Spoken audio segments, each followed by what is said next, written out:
இதயா கலை மற்றும் அறிவியல் மகளிர் கல்லூரியின் 22வது ஆண்டு விழாவில் லட்சிய ஜனநாயக கட்சியின் தலைவரும் காமராஜ் நகர் தொகுதி எம்எல்ஏவுமான ஜோர்ஜ் சார்லஸ் மார்டின் பங்கேற்றார்.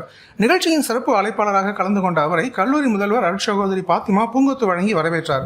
விருந்தினரை வரவேற்கும் விதமாக மாணவிகள் பரதநாட்டியம் ஆடி அசத்தினர். மேலும் லட்சிய ஜனநாயக கட்சியின் சார்பில் புதுச்சேரி முழுவதும் அன்னதானம், குடிநீர் சுத்திகரிப்பு, தூர்வாரும் பணிகள், மாணவர்களுக்கு கல்வி உதவி, மருத்துவ உதவி மற்றும் மீனவர்களுக்கு செய்யப்பட்ட பல்வேறு நலத்திட்ட உதவிகள் குறித்து மெகா திரையில் வீடியோ மாணவர்களுக்கு காண்பிக்கப்பட்டது. தொடர்ந்து பேராசிரியர் கலைவாணி வரவேற்புரை ஆற்றினார். பின்னர் கல்லூரி முதல்வர் அருட்சகோதரி பாத்திமா ஜோர்ஜ் சார்லஸ் மார்டினுக்கு பொன்னாடை மற்றும் நினைவு பரிசு வழங்கி கௌரவித்தார்.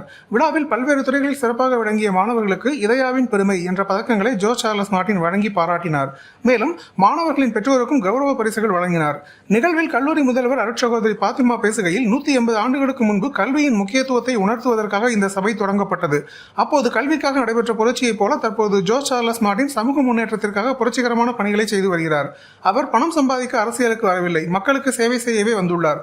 புதுச்சேரியை சிங்கப்பூர் போல மாற்ற அவர் மேற்கொள்ளும் முயற்சிக்கு வாழ்த்துகள் என்றார். தொடர்ந்து மாணவர்களிடையே பேசிய ஜோர்ஜ் சார்லஸ் மார்டின், ஒரு காலத்தில் மாணவராக இருந்த நான் இன்று மாணவர்களை ஊக்குவிக்கும் மேடையில் நிற்பது மகிழ்ச்சியாக உள்ளது. முன்னாள் குடியரசுத் தலைவர் மறைந்த டாக்டர் ஏபிஜே அப்துல் கலாம் அவர்களின் சிந்தனையில் வளர்ந்தவன் நான். இளைஞர்களே இந்தியாவின் வளர்ச்சி, இளைஞர்கள் அரசியலுக்கு வர வேண்டும், மாற்றத்தை உருவாக்க முன்வர வேண்டும். மாணவர்கள் படித்து வேலைக்கு செல்வதை மட்டும் இலக்காக கொள்ளாமல் தொழில் முனைவோராக உருவாக்க முயற்சிக்க வேண்டும். புதிய சிந்தனைகளுடன் சமூகத்திற்கு என்ன செய்யலாம் என்ற எண்ணத்துடன் செயல்பட வேண்டும் என்று பேசினார். மேலும் தனது உரையில் புதுச்சேரி முதலமைச்சர் என் ரங்கசாமி மற்றும் தமிழக முதலமைச்சர் ஜோசப் விஜய் ஆகியோருக்கும் தனது வாழ்த்துக்களை தெரிவித்தார்.